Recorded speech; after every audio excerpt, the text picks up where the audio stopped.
22번째 토라 포션 바야크헬 출애굽기 35장 1절에서 38장 20절 말씀, 열왕기상 7장 40절에서 50절 말씀, 고린도후서 9장 6절에서 11절 말씀입니다. 바야크헬은 히브리어로 모으다, 집회하다 라는 뜻으로 모세가 이스라엘 백성을 모아 성막 미식한 건축에 대한 지시를 내리는 내용입니다. 이번 토라 포션의 주요 내용은 안식일 준수, 성막 건축을 위한 헌물 요청, 그리고 부살렐과 오홀리압의 성막 제작입니다. 이를 우리 신앙의 여정에 비유해보면 6월절 어린 양의 피로 애굽의 죄의 노예의 삶에서 해방을 얻은 후 시내산에서 율법을 받고 하나님의 백성으로서의 삶을 살겠다고 하나님 앞에서 충성을 언약하는 것입니다.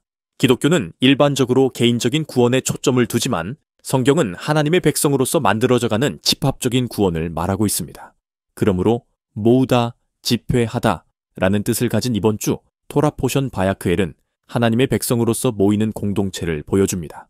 첫 번째로 하나님의 백성으로 모일 때는 하나님의 언약을 기억해야 하는데 본문에서는 안식일을 언약의 표징으로서 말하고 있습니다.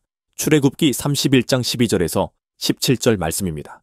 너는 이스라엘 자손에게 말하여 이르기를 너희는 나의 안식일을 지킬지니 이는 나와 너희 사이에 너희 대대의 표징이니라. 나는 너희를 거룩하게 하는 아도나이인 줄 너희가 알게 하려 함이라. 31장 16절에서 17절 말씀입니다.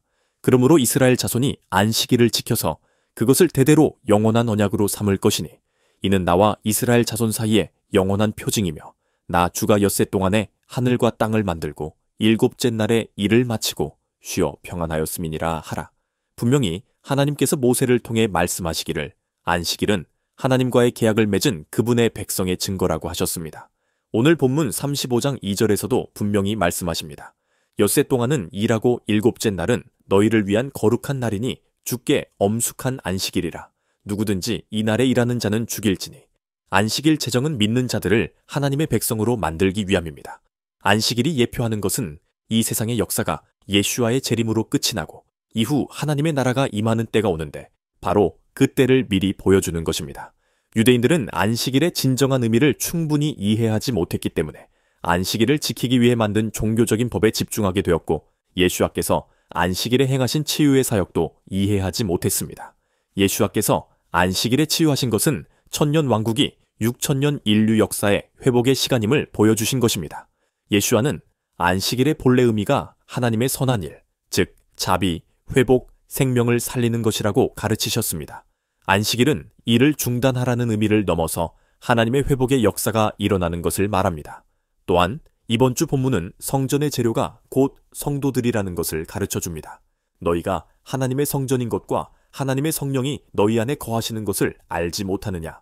고린도전서 3장 16절 말씀입니다. 성막이 하나님이 거하시는 곳이었듯 신약에서는 성도들이 하나님의 성전이 됩니다. 하지만 우리가 과연 하나님께서 받으실 만한 성전의 재료가 되는지 우리는 주의하여야 합니다. 고린도전서 10절에서 15절 말씀입니다. 내게 주신 하나님의 은혜를 따라 내가 지혜로운 건축자와 같이 터를 닦아 두매 다른 이가 그 위에 세우나 그러나 각각 어떻게 그 위에 쓸까를 조심할지니라. 이 닦아둔 것 외에 능히 다른 터를 닦아둘 자가 없으니 이 터는 곧 예수와 메시아라. 만일 누구든지 금이나 은이나 보석이나 나무나 풀이나 짚으로 이 터 위에 세우면 각 사람의 공적이 나타날 터인데 그날이 공적을 밝히리니 이는 불로 나타내고 그 불이 각 사람의 공적이 어떠한 것을 시험할 것임이라. 만일 누구든지 그 위에 세운 공적이 그대로 있으면 상을 받고 누구든지 그 공적이 불타면 해를 받으리니 그러나 자신은 구원을 받되 불 가운데서 받은 것 같으리라. 우리는 예수와라는 유일한 기초 위에 믿음의 집을 지어야 합니다. 그러므로 금, 은, 보석과 같이 영적 가치가 있는 말씀의 순종, 사랑, 헌신, 복음 전파로 건축해야 합니다. 우리는 마지막 날 우리의 삶과 사역이 불로 시험받을 것을 알아야 합니다. 구원은 믿음으로 받지만 상급은 토라의 순종의 열매에 따라 달라집니다. 우리의 신앙은 불에 타 없어질 신앙인가? 영원히 남을 신앙인가? 이것을 늘 고민하며 살아야 합니다.